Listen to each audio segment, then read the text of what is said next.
These houses in the big villages, these people usually have some kind of makeshift bed built out of bamboo poles and split these poles up into little pieces and form some kind of little mat out of it and have some kind of little bed on it or sleep on the floor. But out in the country, all the houses out in the country have holes in under them. That's the reason a lot of them is just a little roof over the hole. And they sleep in underground all the time. They sleep on boards and just about anything. Some of them even sleep on the ground. Every now and then out in the country you'll find some little piece of furniture which is probably came from one of these big French homes that where it's nearby. You don't see any, very few. Occasionally you'll run across one where the people are still occupying it, but most of them are all tore down. A few of them, they kind of patch them up a little bit and throw straw on the roof. They got some kind of, I don't know just what kind of stuff it is. Stucco-like stuff. Houses, they look like they might have been pretty nice at one time, but they're not too much now because they've been shot up and bombed and everything else. I just walked up to the big head shack and got a little information. Now I saw the big generals up here. Now I don't know what's going on. He usually comes up 2 or 3 times a week. Sometimes every day, according to how things is. Again, I guess I'm on page 3 now. As I was saying, the general usually comes up 3 or 4 times a week, sometimes every day. He's up right now. Don't tell him what's going on. He's liable to change all our plans for next week or so. I hear an airplane flying off in the distance. It's one of these, they have what they call helix. He saw a helix fly around there. When they go out an airstrike or something, he flies around. He's got some kind of gun. He shoots down and marks targets for the airstrike so they'll see where to drop their bombs and so forth.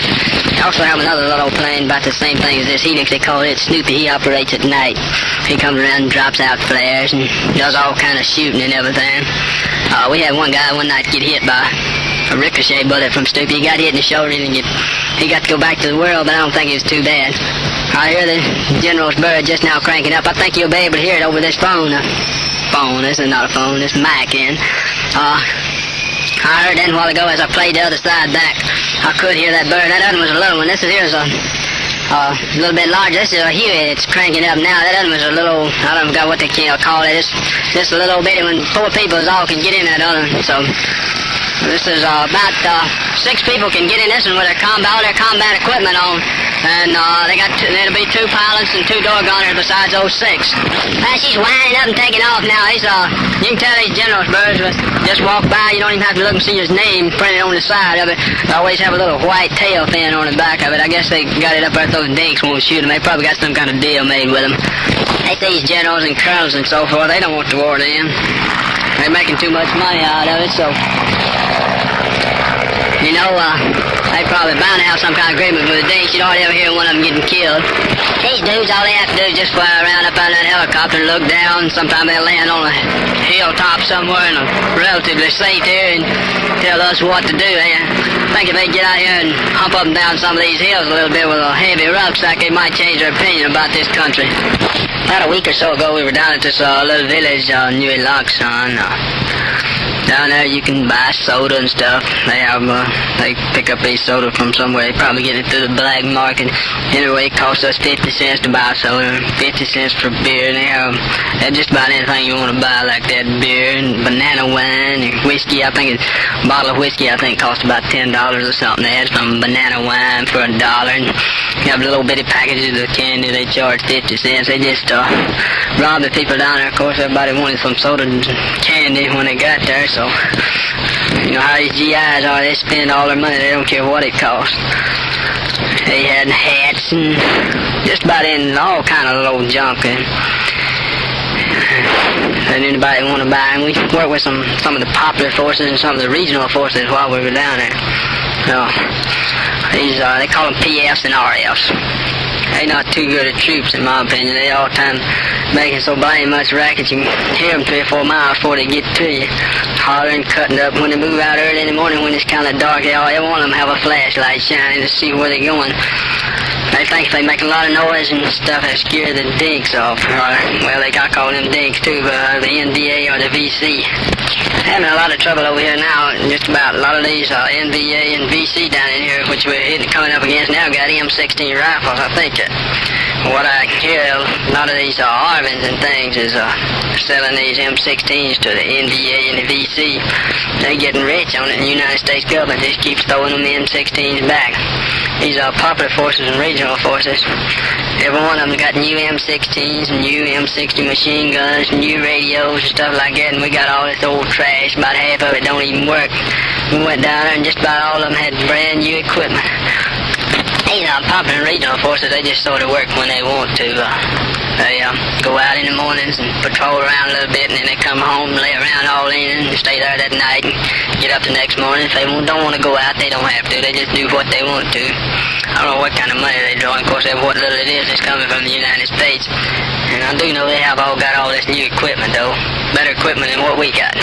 Out of all the guys that got wounded in that last big operation, only 2 have made it back so far. I think most of them, that is from my platoon. Some from the other platoons have made it back.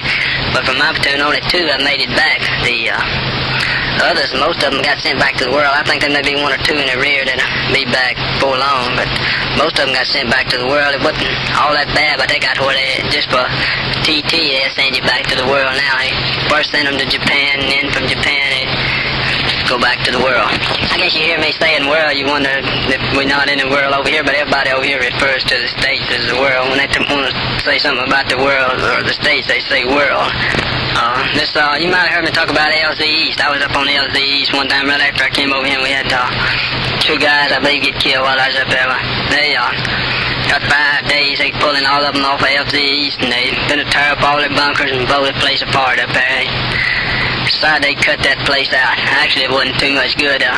They did have a few mortars and stuff like that up there, but got to where they had about 50 men up there, and they got to where they didn't do enough to pay to operate the place, so they're moving all of them over here to the center. And it's just 4 or 5 clicks over there, 4,000 or 5,000 meters, clicks 1,000 meters. They run the gunships flying over. Now they have a lot of these Huey helicopters hooked up with all kind of rockets hanging on the sides up, and then of course they got the machine gunners and everything. They call them a gunship when they get all these rockets hooked up on them. Of course they got what they call a Cobra.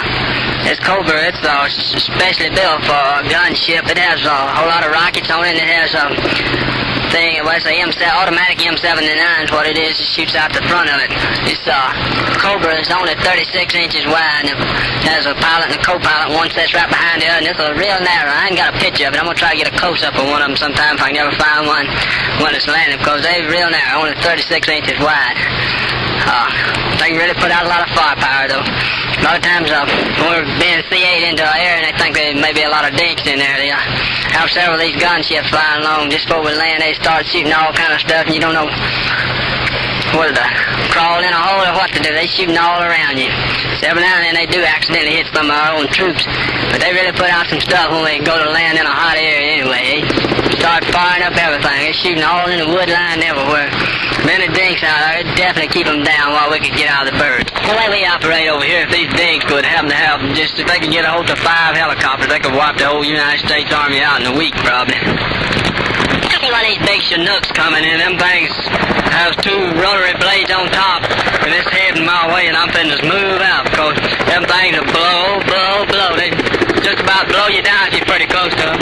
Well, I see he's turning, though. He's going down on the S4 pad. I may miss him after all. He's bringing in 2 blizzards of water. About time we got some water up here. Oh, up on the center, we usually get milk. If we stay up here a week, we usually get milk 4 or 5 different times. Anyway, during that week, they have a big Connex hooked to the bird, and they haul it up here with cold milk, and it tastes pretty good, too, of course. Everybody drinks so much of it and just about makes them sick, because usually when they bring it in 2 or 3 hours, they've all went through it all. I can see one that comes down the field popped a yellow smoke. I guess they're finna bring a bird in. I see some gunships flying all around, too. I guess they may be gonna carry them some water, some resupplies out there. I see gunships flying all around. I see they popped a yellow smoke. I don't know just what's going on. Probably finna bring a bird in. They always mark position with a smoke. That bird's going in now. He's getting real low. He's getting right on next to the treetops down in a little valley. Got mountains all around him. He's going down through this little valley. I guess he's keeping low. They figure the dinks is on the other side of the mountain, so He'd probably go in and save and come on back out.